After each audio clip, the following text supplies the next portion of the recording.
Good evening, ladies and gentlemen. It gives me immense pleasure in inviting you all to the webinar number 85 on English as e-language organized by English Language Teachers Association of India. I, Dr. S. Shankar Kumar, the host of today's webinar, very much grateful to Professor Ganga Mahto, RE NCERT Bhopal, and the moderator of today's session, Dr. Shibani Basu Dubey. Let's watch the promo video of ELTAI.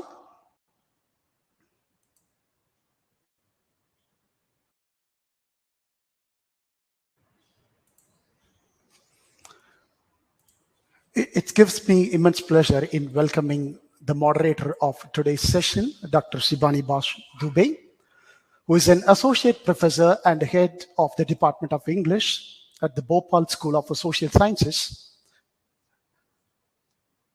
Bhopal, which is an autonomous institution. Dr. Shibani has more than 2 decades of teaching experience in higher education. She has done her doctorate on Girish Karnad plays. She has 2 books to her credit on Girish Karnad. She has presented research papers on various national and international conferences. She has also published many articles in national and international journals. She has UGC-sponsored a major research project to her credit, in which she has worked on the tribal literature of Madhya Pradesh. Presently, she is the principal investigator to a major project sponsored by ICSSR on impact of digital learning during COVID-19 pandemic. She is also an academician pursuing the profession of teaching with a relentless passion. She is a research guide at various universities and the chairman of the Board of Studies English at Bhopal School of Social Sciences. She has been invited at various national and international faculty development programs, orientation and refresher courses, and appointed as a subject expert by various committees. She has a special interest in studying drama as a genre of literature, which she finds it unique and refreshing. Now, I do invite Dr. Shibani Basu Dubey to introduce the chief guest, and the floor is yours, ma'am.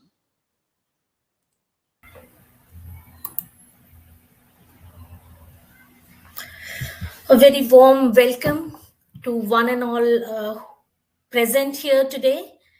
Today we have amidst us as our resource person, Dr. Ganga Mahto sir. He's an assistant professor in English at National Council for Educational Research and Training, presently posted at Regional Institute of Education, Bhopal. Today, he is going to take up a wonderful topic on English as an e-language. Now, let me read a brief profile of Dr. Mahto. He is an MA in English from Ranchi University, followed by clearing the SLET exam, JPSC Jharkhand State, with a B.Ed degree, PGDT, qualified NET in 2013, and was awarded Ph.D. in 2018 from the University of Ranchi once again. He has worked at KB Sangathan, JP University, and as I mentioned earlier, he is presently working with NCERT, actually into research and training of future English teachers. Now, the topic he is going to take up today is English as an e-language. Now, when we speak of that topic, there are so many things which come to our mind. How English originated, how English progressed, it developed, it flowered, it blossomed, because it ultimately became a lingua franca, the global language of the world. We all get connected. We all are united with that one tongue. Now, there are so many layers, there are so many connotations when we say that English has actually progressed.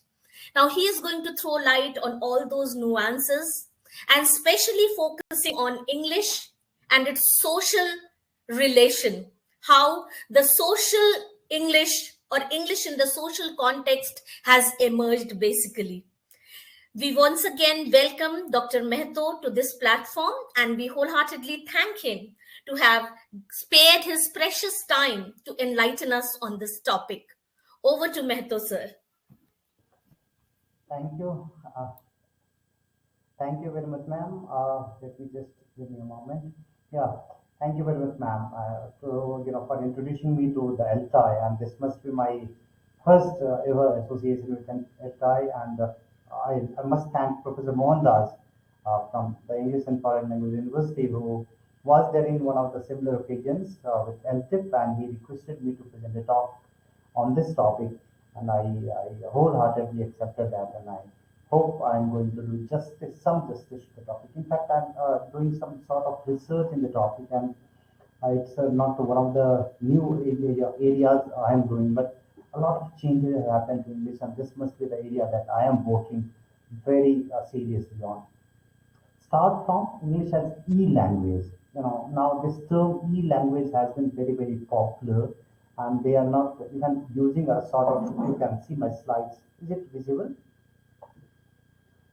This dash I am using, this is getting removed from now, and we generally use it as single word, English as e-language. Now let me start with a few things. First thing is that why should we call English as e-language? What are the changes? The first statement I would like to give about language now is that in no other time, I said, the language has developed so much that it happened in last 20 years. Any language. In last 20 years, not only English, but most of the languages of the world have changed and is rapidly changing. The pace of change is far fast than it ever happened in any period of life. One of the important factors that is responsible for bringing out this change is technology, which has connected all of us to the rest of the world in the single click of a button. We are connected to anyone in this world in just seconds. So this connectivity has made language very, very easily accessible. And that said, it has started changing a bit, and technology has interfered into the language part as well, making it very, very new, bringing it a very, very new sort of language, changing a bit faster than ever. I think Noam Chomsky assumes that human language is a kind of, there is an language organ within the mind, and is part of the genetic makeup of humans. So humans have something inside the mind, inside the brain, which is only found in humans, and that makes humans someone who can make extensive use of language. He says a system which makes it possible from a limited set of rules to construct an unlimited number of sentences is not found in any other species. So only humans can construct unlimited number of sentences using limited set of rules. Well, this is found in not any other species specific to humans. Other species make noises, but humans produce language. We have to think. Let me discuss, and towards the end I'll ask a question whether this statement can be challenged by any other, not if any other species, by any other subspecies or technological device. Alright, now language change, the dramatic change in technology over past 20, I said just 2 to 3 decades, 20 or so years, mostly because of internet to smartphones to digital assistants like Alexa, etc., has made communication more accessible than it ever happened. And we have created a sort of online world where we post, share, comment, express views, seek information, as well as also now establish our social relations. Now we are becoming more social than we ever did. The social media is one of the most important factors of making us more social than we ever did. So these changes have also started. They have also started transforming the language that we use. Ganga sir, I would interrupt you just for a second. So there is some kind of echo in your voice. I mean, if you can just check at your end.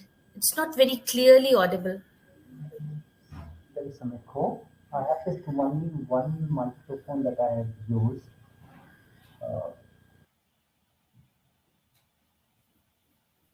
I can switch it on. Back. Is it okay now? Slight improvement, but it is still there. Is it better now? Yes, it's better now. No. Okay. Right. So, yes, I'll be reading out the paper by an excerpt of the paper by Ronald Gross. That's talking in Denver, Colorado, in August 1969, in an international semantics, conference. He said, the language around us is not live and human, but mechanical and dead. It no longer speaks to us in the voice of a real man, a man who was born, is living, and will one day die. Rather, it speaks with inhuman speech of clatter or glossiness of the machine, in which one cog communicates with the other cog in the language of the machine, of which they are both merely parts. The language we use, like the air we breathe, the water we drink, and the food we eat, is increasingly polluted. He was talking on the paper, the topic of language pollution. Really, can we think of language pollution? All right, let's proceed further. So he says that language has become more mechanical, and when we talk to each other, it appears as if a cog is talking to other cog, one device is talking to other device, and not to human, looking into their eyes, feeling the emotion and all. Machines have started developing linguistic intelligence, along with, they used to call it artificial intelligence, but machines have started learning from the behaviors, the way you interact with the machine. They learn from your behavior, and they have started developing a sort of linguistic intelligence. They're learning to speak, and many times they speak more correct when we check of the accuracy of grammars or content. Many times they speak more correct English than most humans do. This is something with smart speakers. We all know Alexa, Google's devices, Siri, all these are Google's smart assistant, Siri, all have started Ganga learning sir, your behavior. Ganga sir, if you could increase the volume, still there are certain problems. Yes, just make it 100, sir. Just make it 100, Then please. that echo is there. Okay. And now is the question there? Can I connect to it on the speaker? Let me just see is there some setting where I can make changes. Can somebody help me with that? Echo is there, some kind of disturbance. It is not very clearly audible actually. We can hear you, but there is some problem in the microphone probably. Is it better now? Just let me see. Or should I rejoin, because I don't have any option. I don't know exactly from where I can change the setting of the. Let me see the settings of the microphone. Settings of the microphone, if I can maybe notice.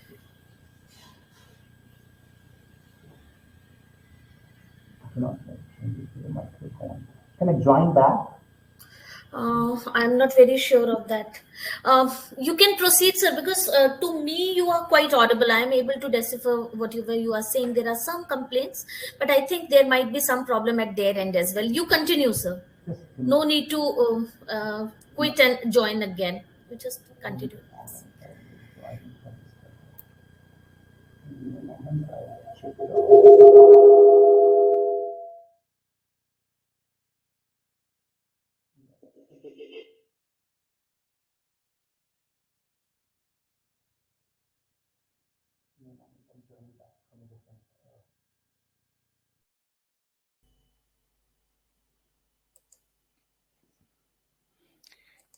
Now tell me if the audio is better. Oh, it's perfect now. It's perfect now.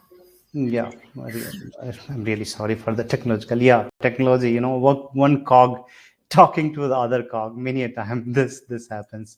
So, right, I was talking of the linguistic intelligence in machines. So machines have started developing linguistic intelligence, and many a time these smart speakers like Amazon's Alexa and Google's assistant, Google Assistants, and Apple's Siri, they learn from you and they build from your behaviors. The more you interact with them, the better they learn and the more accuracy they develop in terms of speaking. Now, when it comes to language of social media, a lot of changes have happened over the last few years. We have started making a lot of slang, mostly this younger generation, the younger generation who are in their 20s. They have started using so much slangs. They create some short forms. In many ways they use it. They have started using so much slangs that many times it becomes very difficult for the other generation. Maybe I call myself second generation or sometimes older generation. So those the older generation many time do not cannot kind of understand the short forms or the slangs they start using, and many a time they use or they create these short forms. They also start creating it. It's not that they start the standard short forms or slangs. They start creating new short forms, and many times they want to avoid some sort of communication, some communication from their parents, or they want to have some private communication between two close friends. So the kind of communication that they are using is every day new coinages are there. It is very like is there is a flood of that, and it's so much that sometimes we are not able to even understand. The older generation is not able to understand. So there is a, even in digital, there is a greater divide when it comes to language use, because for the younger generation, the language of social media is slightly different, and for the older generation it is slightly different. So this whatever may be the reason, but this is again something that is very challenging, posing a challenge. Every day new short coinages are being added, new short forms are being added, a flood of slangs. I think in last 20 years a dictionary is also now being created where the slang is there. But even though you create a dictionary, today you create a dictionary, tomorrow it will be old, because by the time the dictionary is in the print or is uploaded somewhere, a lot of new slangs have been already created. You see the effect now even in the formal communication. Sometimes we call it academic communication, where children are writing examination. The slangs are also coming into that. You see, there's a paper of class 12 and the child is using the term you for a word called you, or mom, ma'am, or madam, or something like that. Even not other word, whatever may be the reason. But this kind of communication is easily seen in formal communication. When they write their academic papers also, this sort of language is being seen over there. Sometimes they have good reaction, sometimes they have bad reaction also. Some of them, like when I had a small survey of the people, how do they react to the short forms, my generation people, many of them are not very happy to that. The older one is even more disappointed. So one day I posted this happy Diwali to all. It was a Diwali just few months ago. Happy Diwali to all. So I just write SD to all. So one of my teachers said, he was very tech savvy. He said, TC, take care. You too, happy Diwali. And then some of them, like Chesta from Raipur said, writing happy Diwali is better, sir. What is HD? High definition or happy Diwali? We may even now have HC for happy Christmas, HNY for happy New Year, or HBD for happy birthday. Would you like such expressions for yourself? And Shweta said that we have already lost our culture by replacing Subh Diwali with happy Diwali, and now HD, what we are, a person with less feelings and emotions. And then Ria quoted, I feel very offended when people shorten their wishes. That's why I prefer staying away from social media. People like posting bland and senseless messages. on festivals. Some wishes sometimes sound so fake, it clutters both the mind and the inbox. So maybe some of them take it positively, some of them take it negatively. So these are some of the expressions or some of the the reactions of the people on the shorter slangs used commonly by the younger generation. Effect on morphology of language: slowly and gradually, it's changing or replacing the standard spelling. New substandard abbreviations or acronyms are added to the vocabulary every day, and the non-formal language is mixing with standard language. Now, emoji has also become one of the very frequent, intruder into language. I don't say intruder; it's emerging as a language on its own. You can see one or two chats. I hope my screen is visible. Yes, you can see some of the chat between two friends. When the girl is asking, "What's your name?" the boy posts two emojis. Girl say, "What nonsense? Your name is Bread Coffee? No tube light. My name is Bunty." Look at the word. No tube light. My name is Bunty. So a bun and a T. Emoji replacing the word. Even names.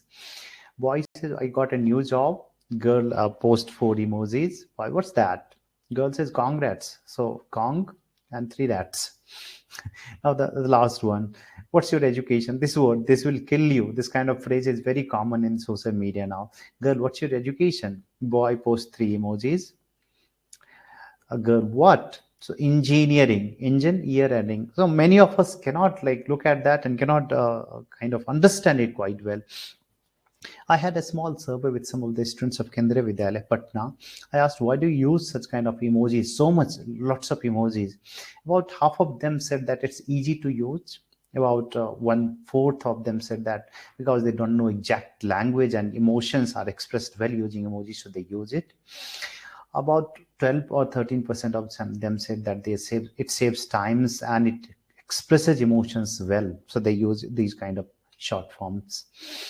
Now we're moving, a lot of emoji is being used, and we are creating a new kind of a script on its own. Emoji book is getting created, a new script is being added. So we are reminded of the ancient time where we used to have symbolic or this kind of a script. So we are moving, instead of words, we are moving to the symbols, where a new script of symbols being created in the form of emojis. So effect on the language: morphology, symbols are replacing words, verbal languages replacing visual or sign language. Many a time, sometimes people becomes dumb also, they don't speak. Can you speak using emojis? It can be used only in writing. Sometimes the sender may be misunderstood as well. It can also have adverse psycho-emotional effect on the users, because there was a research where it said that emojis create adverse psycho-emotional effect on the users. And surprisingly, emoji is emerging as a new language on its own. I am giving a very concrete example. Moby Dick. All of us heard this book, Moby Dick. Moby Dick is translated into pictographs in 2013, say around 9 years ago. This whole book is translated into pictographs by Benison. And the word of the year. Look at this, the word, and not symbol or something like that. Word of the year for the year 2015 is emoji with a laughing face and tears. The emoji with laughing face and tears. That is the word of the year 2015. So, it's can we call it a word, because it's less verbal? All right, I'm giving you one more example. Let's see how this emoji dick is translated into pictographs. A very short excerpt on that, a video. I'm playing that. And now an excerpt from Emoji Dick. Call me Ishmael. Hey, I'm Jillian on Buzz 60. Yes, all 6,438 sentences of the classic novel Moby Dick have been translated into emoji. The Library of Congress officially thinks it's art. Emoji Dick is written entirely in emoji, little cartoon characters based in Japan, but they live in pretty much every iPhone in the country. You can make fun little sentences without words. So here's, I'm relaxing in the sun. Or you can tell long stories like Les Miserables, relaxing in the sun. Look at this. I'm relaxing in the sun. How many of us can understand it? if no words are there, maybe some of them more, but the younger generation, for them, it's a damn good understandable. I'm relaxing in the sun. Or you can tell long stories like Les Miserables. By creating Emoji Dick, Fred Benenson took it a step further, and now we have the first ever emoji book in the Library of Congress. Here's another example from Emoji Dick. It is a way I have of driving off the spleen and regulating the circulation. If you're overwhelmed at the idea of deciphering an entire novel, don't worry, the translation's at the bottom of the page. And the upside is that the book has a lot of that adorable little whale. Come on, he's pretty cute. By 60, now you know, pass it on. Right. So you saw that how the whole book is converted. Maybe if you can grab a copy, it's also available online. You can grab a copy and try to read. Let's have a challenge. Challenge you to read it and see how much you can understand. If you don't understand, at the bottom, the emojis are also translated into English. So maybe you can try to look at that as well. Now, there is another change in the language. Instead of using complete sentences, we call it grammatically complete sentences, many of them are using short phrases only. So there is a word cloud. They use short phrases like see ya or can't wait or something like that. Very simple, short phrases. These phrases are not complete sentences and they convey the meaning. The thing is that they convey the meaning, so they just manage. If the meaning is conveyed, no need to go into completely grammatically correct, meaningful sentences. There is a flood of this as well.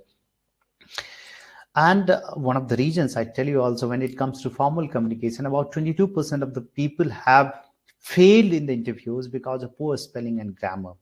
So I don't know whether this social media using the language with the friends and with the kind of office or in interview are similar, because they have got this habit of using similar language in the office, and that many a time also impacts.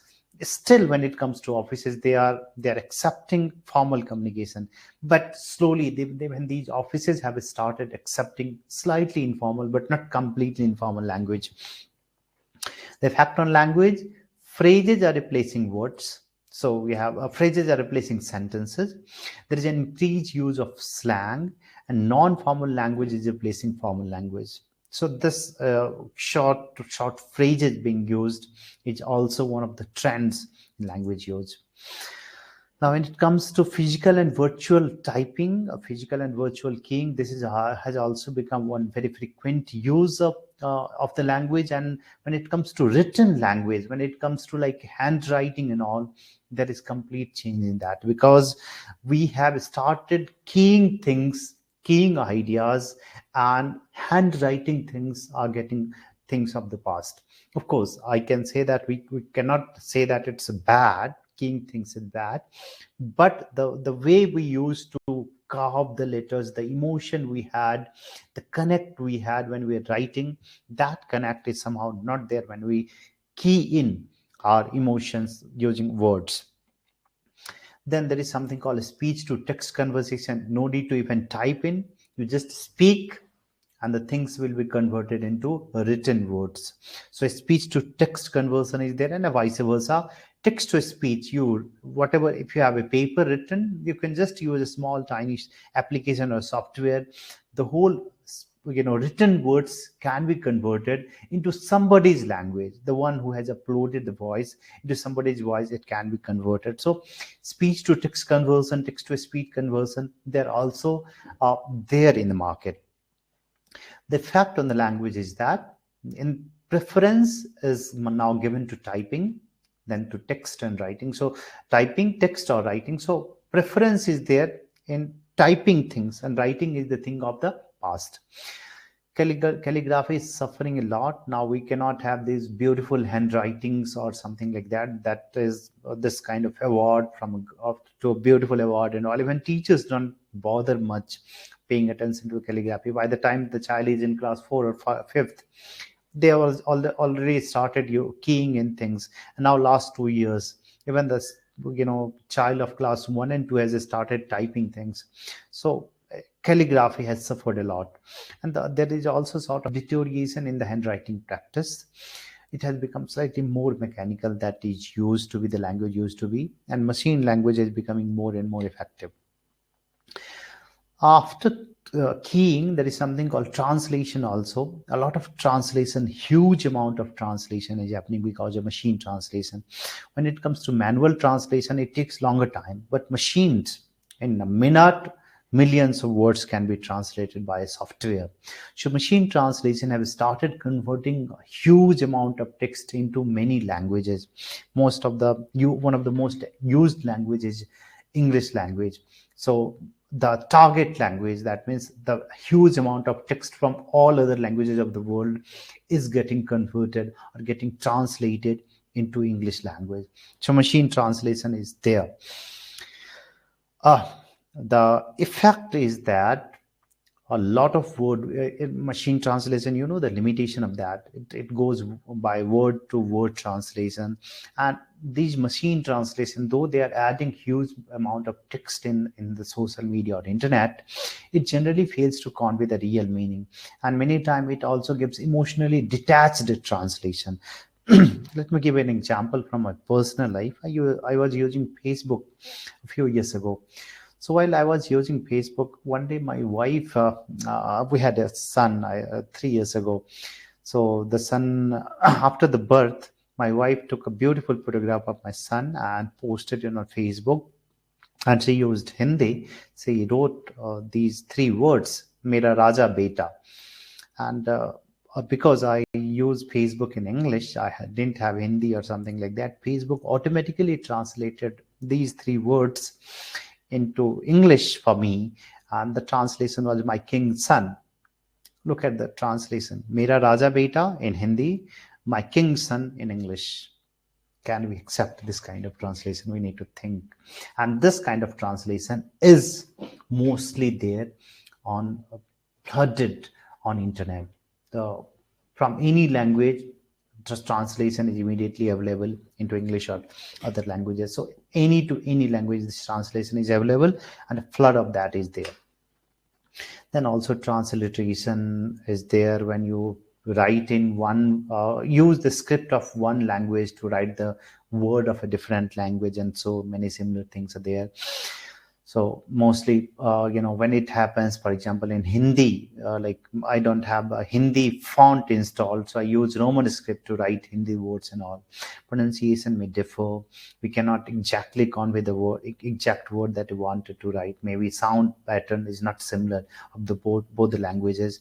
And also there is a threat to the script of the source language. Maybe if I'm using script of Roman to write all the words of Hindi, maybe Hindi may start getting less used. So the world is moving towards one common language.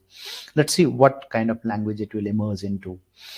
Then we have autocorrection tools where we check the spellings or grammar, or also comes the word suggestions.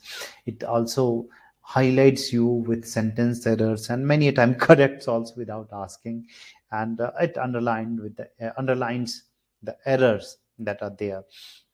These 3 some players are there, Grammarly, Ginger and all are there to give you suggestions of correction and all. You see, surprisingly, Grammarly itself has an error. You see the this Grammarly. You write the word Grammarly and it will give that this word itself is an error. Yes, it gives many a time, it gives hilarious corrections. The corrections that are given may not be exactly something that you are looking for. Sometimes it's okay, sometimes it may be not good also. And it has also some effect on our kind of word retention or vocabulary or memorizing of these spellings a lot. We don't need to memorize the words now, because these words are now easily there. So when technology all of a sudden the whole technology stops, we'll not be able to remember words also. So many times we think that because the correction will be done or the spelling is easily available in the autocorrect by the autocorrection tool or the software, do I need to learn? So it's a learning or unlearning we need to think. And sometimes it also gives a very hilarious correction, as I was saying. Like I had a friend called Karuna Karan from Sri Lanka, and we met in a conference. I wished him good morning. So I wrote this message, good morning, Karuna. And surprisingly, the autocorrection tool corrected it. It's a real life example. Autocorrection tool corrected into Karina. And he laughed after looking at the message. My name is Karuna and not Karina. So this kind of thing many a time happens. We post something on social media, and immediately after posting, we realize that some autocorrection tool has interfered into our language and has made some autocorrection hilarious, or maybe sometimes we become even angry to that stupid correction of the language. Then there is a flood of this greeting also, and emotion from the language is getting detached. These mechanical good mornings, rest in peace, and other wishes, they're so much flooded into our inbox or cell phones, applications, that many times we think that is okay. No, not intended, not from the heart. It's coming out mechanically. So it has become more mechanical now. So we have emotionless and mechanical language, monotony in the expression, lack of warmth of feelings or wishes, and sometimes it also is very irritating. People sending same message, forwarding thousands times and all. Then there is something called audio ads and songs, that is this trend of some bad kind of songs also, like they call it 25 rap songs that make you want to punch someone in the face. This list is there from internet. Rap song is mostly flourished because of escapism, but the language that they use in rap song is mostly the outburst of the anger. We can understand that this young generation has got some different approach to the language, and they want to create their space, or prove to the world, or let the world know their worth. So they have a different approach now, and the kind of song that is getting popular now has got a lot of vulgar language used.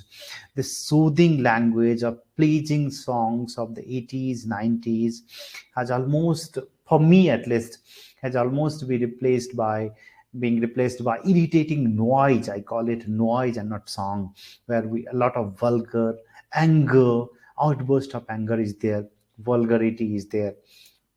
There is something called Golden Raspberry Awards for the worst original song. And this award, worst, not best, worst original song. And I think 3 years ago, this song, one of the songs that was awarded, the first position was the one listening to that song. After listening to the song, people started tearing up their hairs, started punching people on the face, and starting fighting with each other. So this kind of award is also now in the fashion, where people get irritated, people lose control, they turn mad, they punch people, and the award is given. The song, something like that, Apna time aayega, tu nanga hi to aaya tha, to ghanta leke jayega, something like that, or Pappu can dance ala, and something like that. So this kind of song, I've given 2-3 examples of the Bollywood. Many a song of your area. Look at the songs that are getting popular these days. The language that is being used is something not very pleasing, soothing, something that cannot take you into a world of happiness, or maybe for young people that may be the world of happiness. I don't know, frankly, I don't know, but for me, that's a noise, irritating noise. Then there is a flood of videos, seasons, movies, and uncensored content. Anyone can upload anything, and they are getting popular for a day or two, or maybe for many a time also. Some of them are getting very, very popular also. So they become very, very popular. But the kind of language that they use, and that is also changing the language, because sometimes those who have become very popular, anyone can use any language. So that uncensored language, I don't say uncensored content, but the language that is used is coming out from any place, and that kind of language is getting popular. So this informality of the language is very popular, and uncensored content there is a flood of uncensored content again on internet or social media, and we need to really think whether we can give access to our young children to this sort of uncensored content, because anyone can post any content, and you cannot even YouTube now, when you upload it, they do not check it. Earlier they used to check all the quality, but now they do not even check it. Even sometimes some vulgar things, some vulgar language is getting uploaded, a lot of that. Informal language is there, offensive language is there, semantic and sociolinguistics point of view, abusive, double meaning, unacceptable, objectionable, and inappropriate content is there in huge numbers on the social media and internet. Smart speakers, I have already talked about linguistic intelligence in machines. So along with artificial intelligence, machines are learning, and there is a behaviorism, which used to be property of humans or other species, is there in machines also, and they learn from your repetition. At least my experiment with Alexa has not been very pleasant. I have started using it 4 years ago. I think 2017 they introduced to Indian market, and I've been using that. And I think it is creating me more dumb than getting more popular. It has limited expressions, so whatever you say, you have to be machine in order to interact with Alexa, because it cannot accept any other language than the ready-made phrases that is fed into Alexa. So there is a flood of this also. It has a lot of content which are getting added every day into Alexa, and the similar ready-made phrases will be repeated. Every time you ask same thing, same response will be there. So garbage in, garbage out is there in Alexa as well. Then we have these machines also. These assistants are there. Most of the applications now that you have in a mobile phone, they have smart assistants, and they chat with you. You talk to them as if you talk to real people. They tell you jokes, they give you information, they give you other content, whatever you ask for in written words, they reply to you. And then there are these call center people. There's a flood of these people also. They have, like machines, I said that, like machines, they have ready-made replies. They cannot go beyond those ready-made phrases that are fed into them. It is as if they are like machines. The words are fed into their brains, and whatever maybe the circumstance, whether you cry or you have lost something, you purchased a phone of say 40,000, and the other day stopped working, you made a call to the person, and you are very sad, the person will have same reply. Don't worry, sir, it will get done. They have ready-made phrases fed, and they are emotionally detached responses. They behave more like machine language. Then the language is more of a machine language than that of a human one. I really want, it's a matter of a study, whether they will have some effect on their personal life after the work when they return home, whether they use similar language at home also, because they have become so much behavioral to use that kind of language, whether they use similar language at home or they switch to a different atmosphere. It's a research, or if there is any effect of use of linguistic effect, or maybe emotional effect or mental effect when they return home, getting irritated day by day. When they sit for about 8 hours, and out of 8 or 6 hours, most of the time they hear complaints, and they have a very different time at call centers. So what kind of effect that they have in their personal life? Matter of study. So there is a sort of role reversal. Humans speak like machines. So like these call center people and other people, they speak like machines, and machines have started learning from humans, and they try to speak like humans. Alexa and other, they speak like humans, and human beings speak like machines. So cog, I just want to rephrase Ronald Gross's words. A cog talking to other cog, a machine talking to other machine. And remember, Ronald Gross said that about 60 years ago. 1969, about 60 years ago. And that time technology was not that much. That time just telephones were there.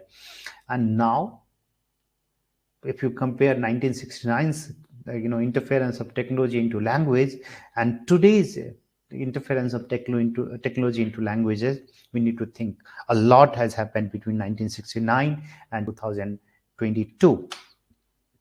Effect is that we have more robotic or machine language.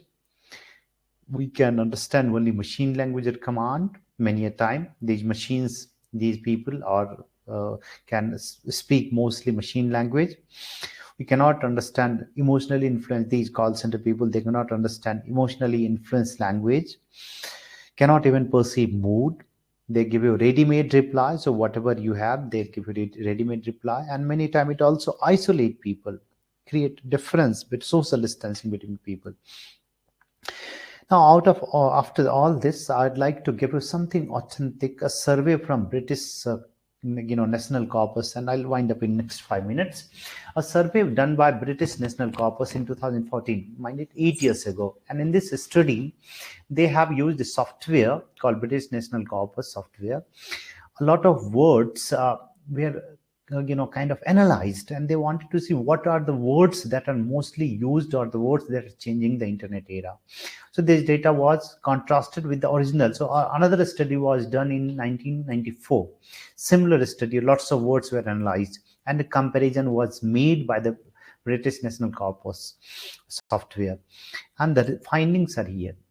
The most important finding is that there is an increase in formal language. So British English has become much more informal.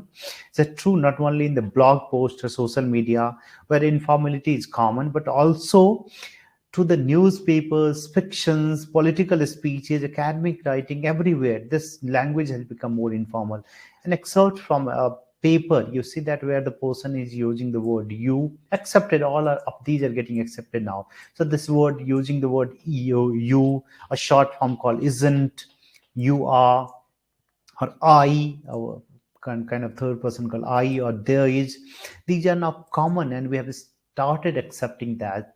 So even informal language is being used now in study, in papers, not only in blogs and papers and more other formal writings. This much effect is there. So there is another change.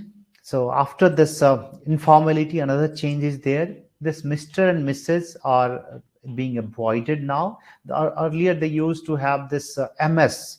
So instead of there is a decrease in the use of Mr. and Mrs. by 30% and 56%. So Mr. is decreased by 30%, Mrs. decreased by about 56%. So less use. Even MRS.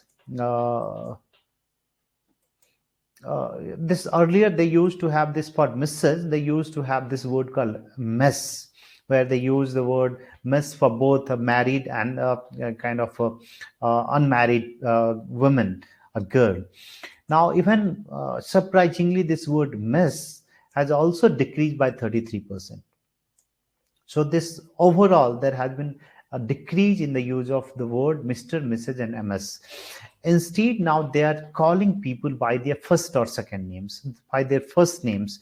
So even not, you remember that earlier they used to call people by their last name, like Mr. James, Mr. Thomas, or something like that. Now they have started calling people by the first names. So like instead of people calling me Mr. Mahto, they started calling me Ganga. No Mr., no Mahto, just the first name. So there has been an increase in the use of first name and decrease in the use of the salutations Mr., Mrs. and Miss. Another change, as I said in the study, a lot of acronyms are being used. I think I have already said that. They are known, they are using it kind of part of e-language. They are calling it e-language. Words like Alexa, app, awesome, blog, congrats, not congratulations, congrats, email, fab, Facebook, Fitbit, that's what I am, no with no comma on the top. Instagram, iPad, iPhone, IF, LOL, OMG, TBH, tweet, Twitter, website, a flood of these words are being added to the dictionary. English has not been flooded with so much words in just 1 or 2 years as it is happening now. Models, there is a decrease in the use of models. In fact, farewell to the use of models. Must, in the use of must, if I just giving in the use of must, there has been 42% decrease in the last 20 years. So this word must has started less and less being used. So there has been decrease in the use of must 42%. When it comes to may, there is a decrease of 41%. All right. So about may has similar 41% decrease as must, while shall, when it comes to shall, so may has decrease of 41%, but the shall has decrease of 61%. Earlier also shall has less use, but now even more decrease in the use of shall is there. It is decreased by 61%.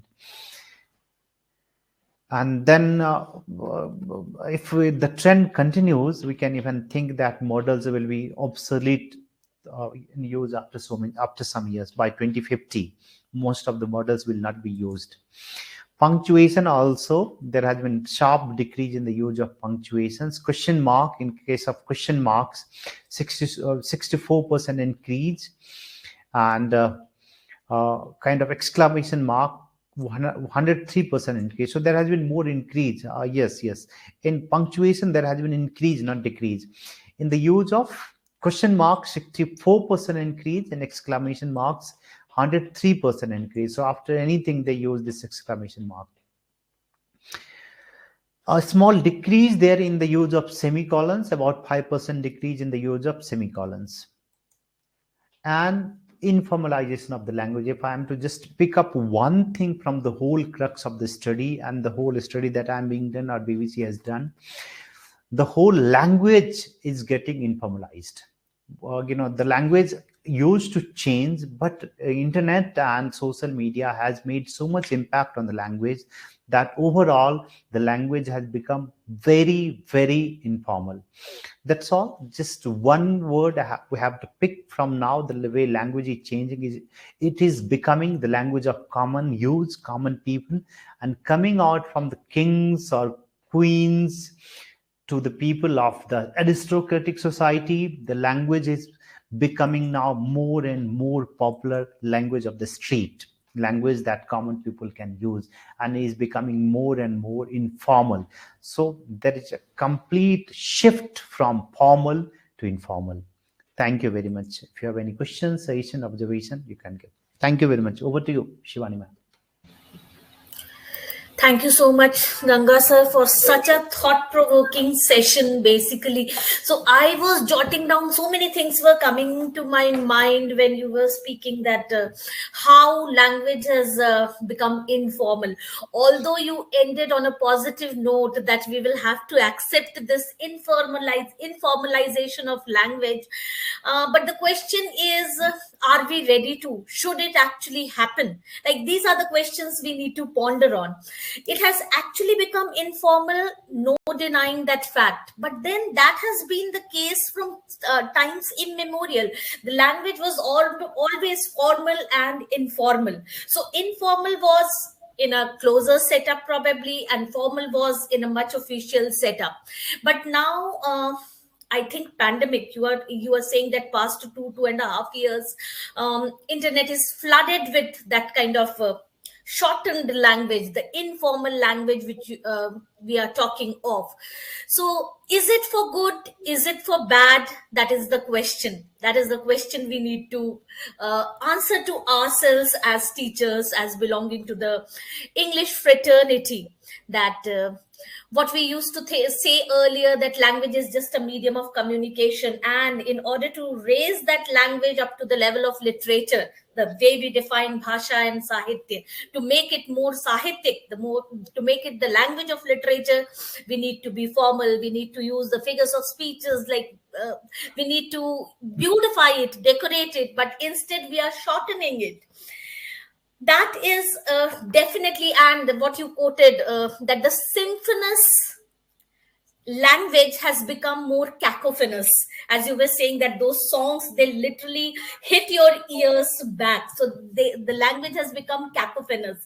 Now, what is the remedy? That is what we need to think on, ponder on. In this question answer session now, I'll just ask you a few questions that have been put forth by our very, very active participants online. So I quote,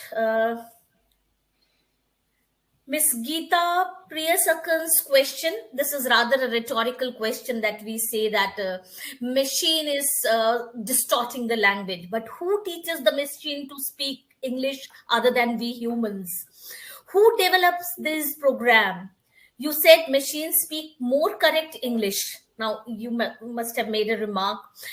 But then who teaches the machine? Who writes the program, the code? Is it not again the human mind? So even when we are saying the Grammarly or Google Translator or anything like that, all these are being done by us only. So we do have an active role to play in making the language, in creating the so-called language. Okay, Dr. Shantanu Suyuli has a question for you, sir. I think basically because you are from NCERT, he has put forth this question. How do we inculcate the second language acquisition in the second school students of Hindi or Bengali medium? I mean, I would just request you to give some kind of a short response through your research which you might have acquired. Yeah, can you repeat the question? How do Yes. we How do we inculcate the second language acquisition in the school students of Hindi or Bengali medium?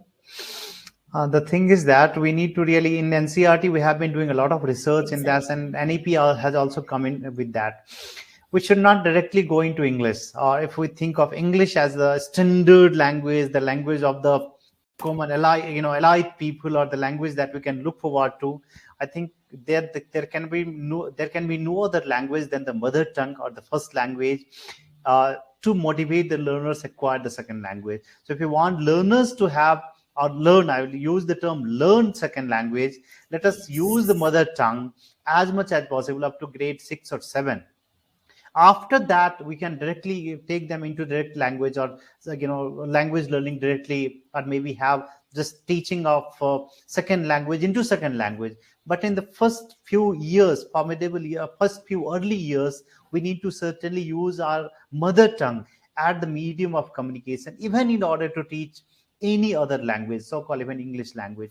So I advocate NEP and NCERT research that mother tongue is the most suitable medium to help the learner learn any other language. Yes, thank you so much, sir. That is the most scientifically proven thing, that we need to inculcate second language through the mother tongue. As it happens, before we stand in prayer and we pray to God in our mother tongue only. That happens. That is the most common human phenomenon. So I feel that if you correlate with that, obviously language learning would become much more easier if we adhere to the first language, mother tongue first.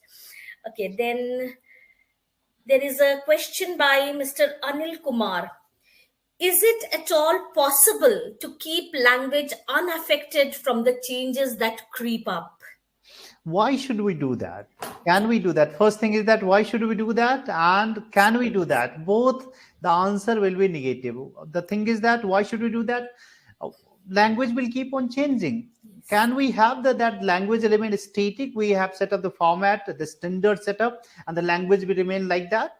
You see, any other language, not only English, any language of the world will change. So we cannot stop it from getting not affected.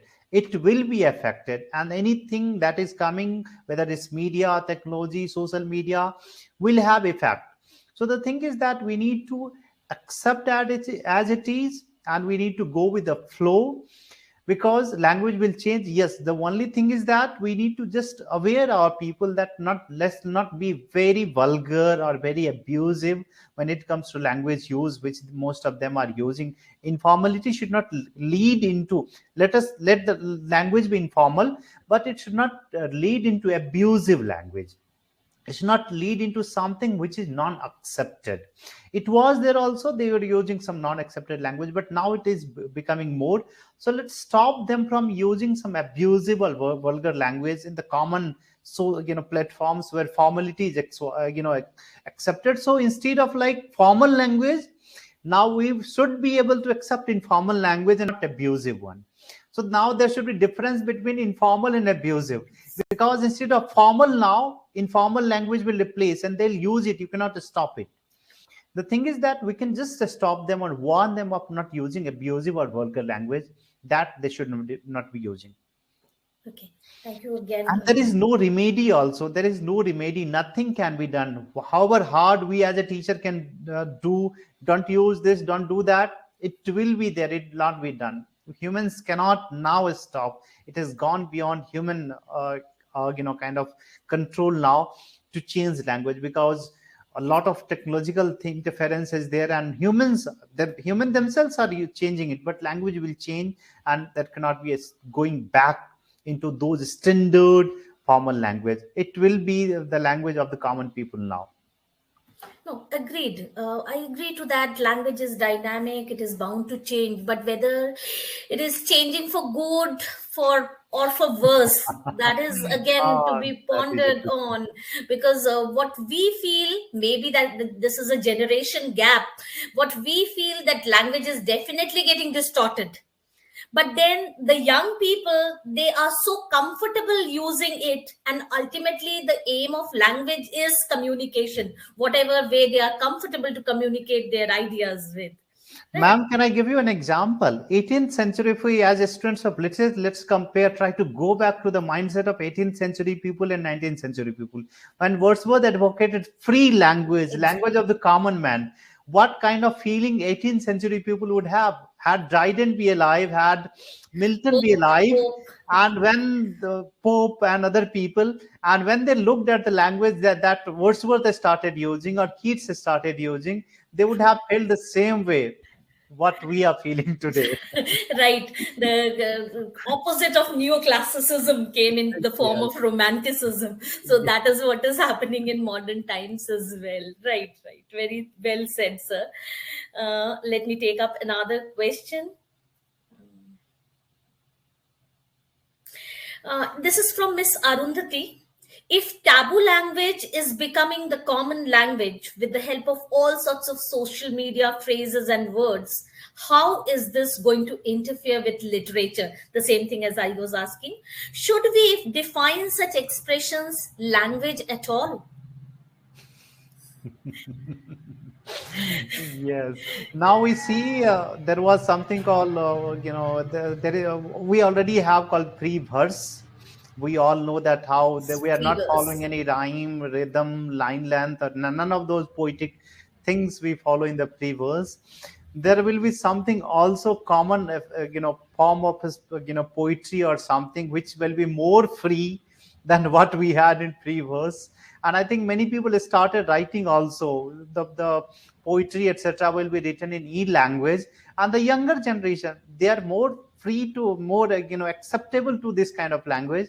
They'll have poetry written in that kind of e-language, and they'll use that. So let's see, while the older generation or like us will still be writing the poetry using those rhymes and all, the people of the the people of young generation, they'll use those taboo languages, and they'll write in that, and the others will lead it. Their audience is also their generation is the one who is reading the internet more, so they'll use it, they'll understand it also. Maybe it's a problem is us, not them.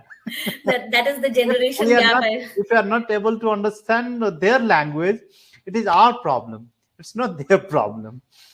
Right. Yes. So I think it's time we should also started learning from them. That is what, when Kong and three rats, it needs our intelligence. We need to be working on our own intelligence to interpret those kind of symbolic language, right? The question answer box is flooded with questions. Probably you have actually made us think on the appropriateness of the language we are speaking. This can be the last question, sir. This really attracted my attention. Okay, this is from Vivek Kumar Shaw. This is the last question we are taking up, sir. Can we say that we are using emojis to tell stories as we did in the past in the Egyptian times? So probably it would emerge as a new script. Yes, similar. I think after sometimes, as they have already created dictionary, they have already written a book or translated a book into emoji dict. into emojis, using emojis. So maybe after a few years, maybe after 20 years, as of now, not immediately happening, after 20 years, emojis may become so popular that can be, I'm foreseeing that can be the language, new language emerging out from the technological interference. So if I'm to think what kind of new language will be the language of the media, something that the whole world can connect to, that can be emoji. And maybe we can have a similar movement, the whole language, a global language. If English cannot be, English of course has more reach than any other language. If there will be one language that all people of the world will be able to understand too, that can be those emoji languages. So let's see that it becomes popular, more standard, more accepted, and can be the one language that all of us can use and understand. But then emojis, you cannot define them as a part and parcel of English language only. So the sad face can be sad in Hindi, Bangla, English, anywhere it would be a sad face or a happy face. Yes. Okay, Dr. Ganga, thanks a ton. Actually, I'm speaking in an informal language. Thanks a ton for this wonderful presentation. It made us think.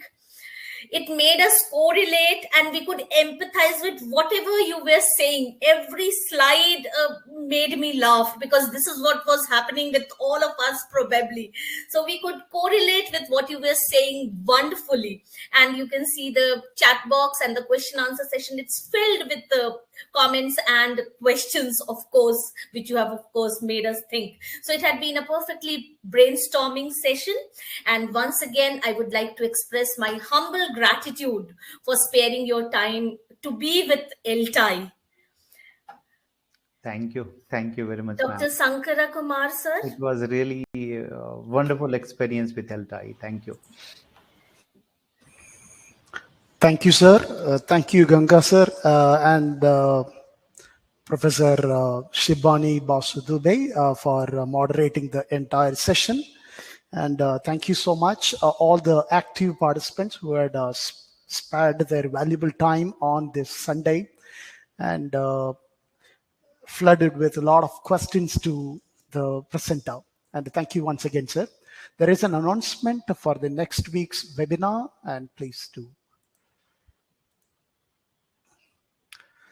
The next webinar is on 13th February 2022, and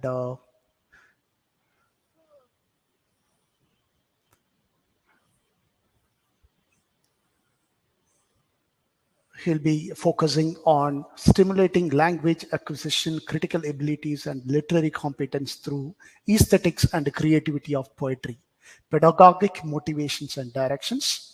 The resource person for the program, Dr. Vijay Singh Thakur, Associate Professor, Dhofar University, Oman, and moderated by Professor Tusharika Limai of SERIF, Pune. We do invite all the participants to take part in the forthcoming webinar session. And thank you once again for your active participation, and thank you from ELTAI.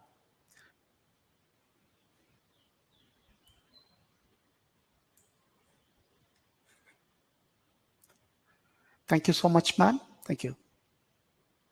Thank you, sir.